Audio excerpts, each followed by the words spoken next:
My name is Melissa, and for as long as I can remember, I've lived in the shadow of my older sister, Daisy. She was always the one everyone adored, beautiful, graceful, always knowing the right things to say. To my parents, she could do no wrong. Me, I was the other daughter, the one who had to understand when there wasn't enough time, or money, or attention left over. I was 12 when Daisy was 15, and I still remember the day she said she wanted to join the local dance academy. It was expensive, $300 a month, but my parents didn't hesitate. Of course, sweetie, Mom said, already pulling out her wallet, we'll figure it out. 2 weeks later, I asked if I could take guitar lessons. They were only $40 a month. My dad didn't even look up from his newspaper. Sorry, honey, he said, like it was final. We can't afford extras right now. That was how it always went. Daisy asked, and she received. I asked, and I was told to be understanding.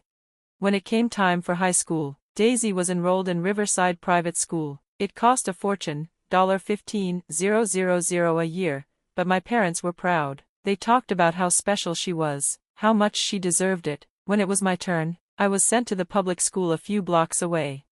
It's a good school, Mom said when I asked why. Besides, private school isn't for everyone. Daisy got a brand new red Honda Civic for her 16th birthday. There was even a bow on the antenna. When I turned 16, my parents took me to Denny's and gave me a $50 Target gift card. I smiled and said thank you, but I felt the difference. I always felt the difference. When Daisy graduated high school, they threw her a massive party at the country club, 200 guests, a live band, champagne. When I graduated, we had cake at home with just the family. Daisy didn't even come, she was off visiting her boyfriend.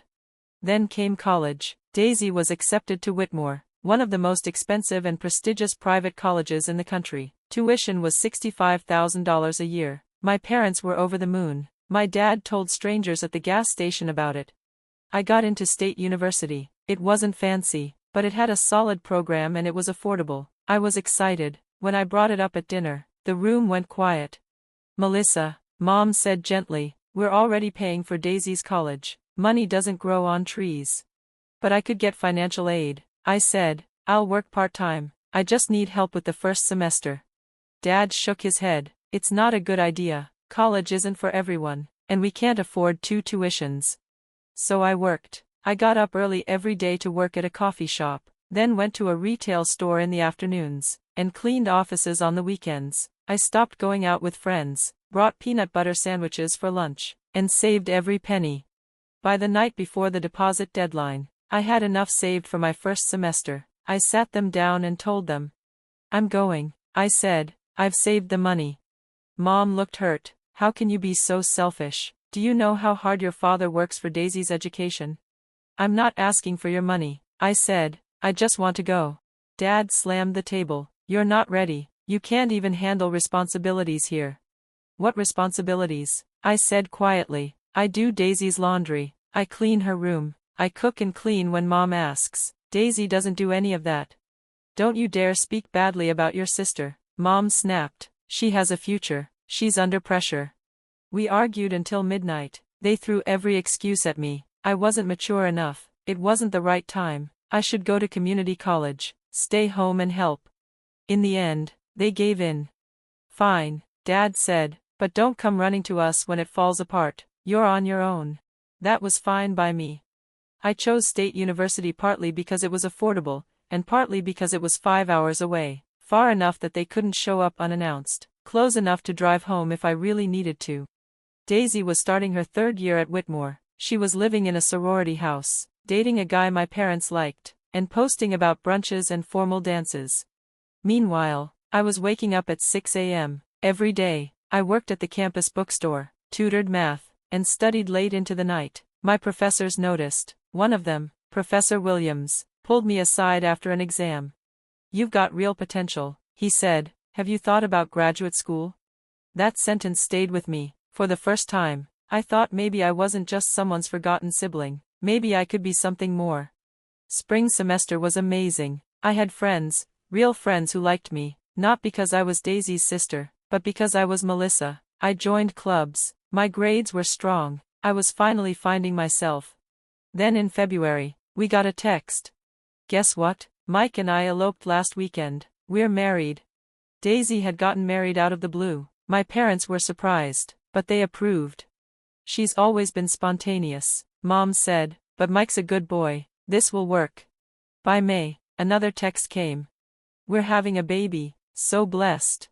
It was clear Daisy had been pregnant before the wedding, but no one brought it up. My parents were thrilled. They started planning a nursery in their home. Then, in late May, just 2 weeks before finals, my phone rang. It was Mom. Her voice was tense.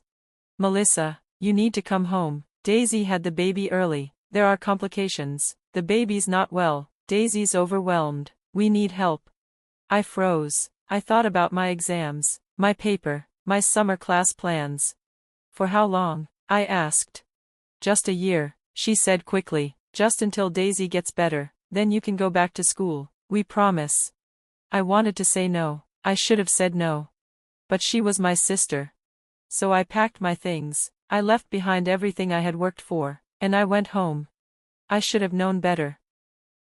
A way out. It was late at night, and the house was quiet. Everyone was asleep. I sat on my small, lumpy bed, holding my old laptop close to my chest. My hands shook a little as I typed in the bus schedule. I was searching for a way out, to my grandparents' house in Pennsylvania. It was about 5 hours away by bus, and I was determined to go.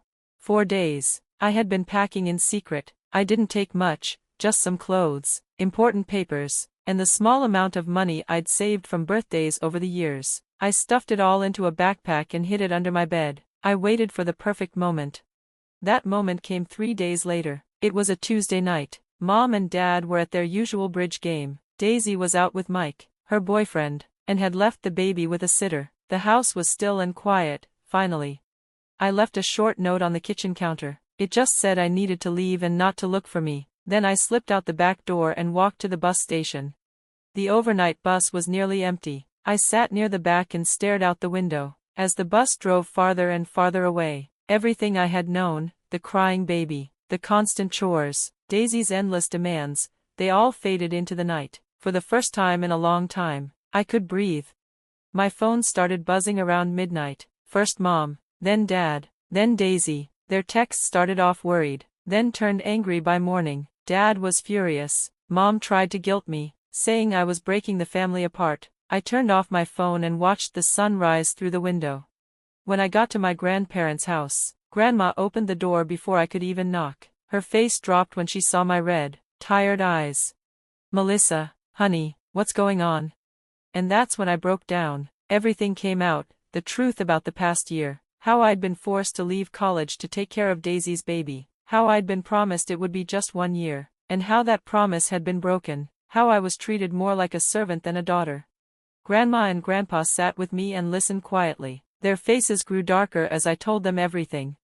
This isn't what we were told, Grandpa said slowly. They said you left school because you were struggling. They said you volunteered to help out. I pulled out my phone and showed them old texts. One from March, where my parents begged me to come home for just 1 year and promised I'd return to college. Then another from just the day before, where Mom told me college was off the table, they couldn't afford it. They've been lying to us, Grandma whispered, and maybe not just about this. Then they told me something that made my stomach twist. For the last 3 years, my grandparents had been sending my parents $1,000 a month. At first, it was for Daisy's college, then for her therapy, then for child care after she had the baby. But Daisy never went to therapy, I said, and I was the child care. Grandpa's jaw clenched. We also sent money for your college, he said, every month, since you were 16. That was thousands of dollars, money that was supposed to help me go to school, but it had all been spent on Daisy's clothes, her wedding, her fancy skincare. My future had been sold off to support her lifestyle. Over the next few days, things moved quickly. My grandparents made phone calls to my college, asked about payment plans, and looked into financial aid. At the same time, my phone was blowing up with messages from home, Dad yelling, Mom guilt-tripping. After a week of hiding, I knew I had to face them, but this time, I would be ready, and I wouldn't be alone. I texted Mom, meet me at the cafe on Main Street, Tuesday, 2 p.m. She agreed. My grandparents insisted on coming too, but they sat at a separate table so I could handle it my way. My parents showed up 20 minutes late, with Daisy in tow. She burst into tears, saying I had ruined everything. Mom scolded me for being ungrateful. Dad called me selfish. I sat there and said nothing, until Grandma and Grandpa got up and walked to our table. Someone explain why you've been lying to us, Grandpa said, firm and calm. Their faces turned pale. Grandma pulled out bank records, every $1,000 payment they had made, every month, for 3 years. Where did the money go? She asked. The truth came out, slowly. My college fund was used for Daisy's wedding. Her therapy money had gone toward luxury trips and yoga classes. The money for childcare, that had funded her skincare routine and gym. Grandpa stood up. No more money, he said. Melissa is going back to school, and we're paying her tuition directly.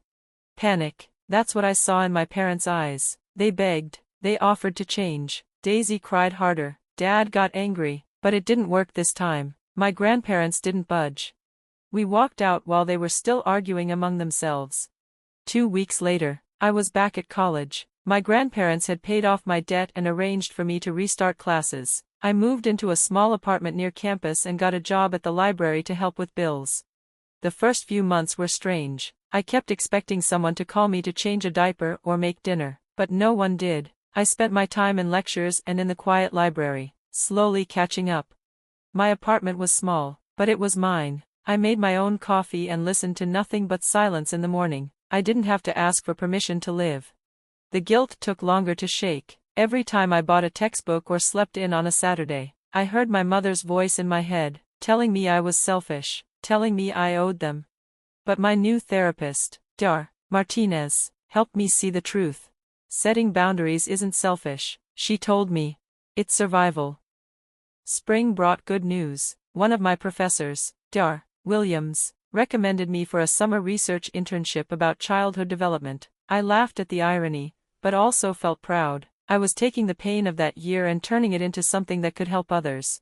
My parents still tried to reach out. Mom sent long, emotional emails. Dad reminded me of all they had done for me. Daisy was the most surprising, sometimes angry, sometimes tearful, sometimes pretending we were still close. I learned from my aunt that things at home were falling apart. Without me there, Daisy was overwhelmed. Mike was frustrated. The baby still needed care, and now they were on their own.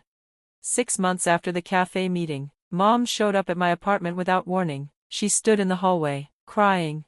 Please, Melissa, we miss you, we need you.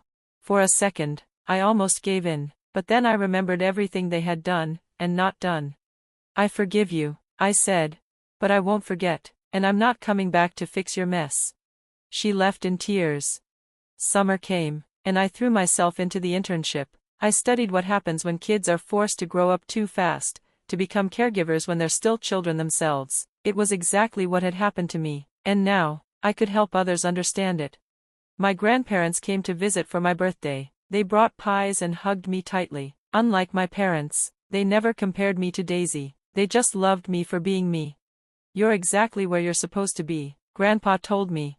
That night, I got a call from Daisy, for the first time in months. I owe you an apology, she said, voice shaking. I didn't understand. I thought you were just being dramatic, but now that I have to do it all myself, I get it. She said she was going to therapy. She sounded real, but I still kept my distance. Thank you, Daisy, I said. But I need to focus on my own life now.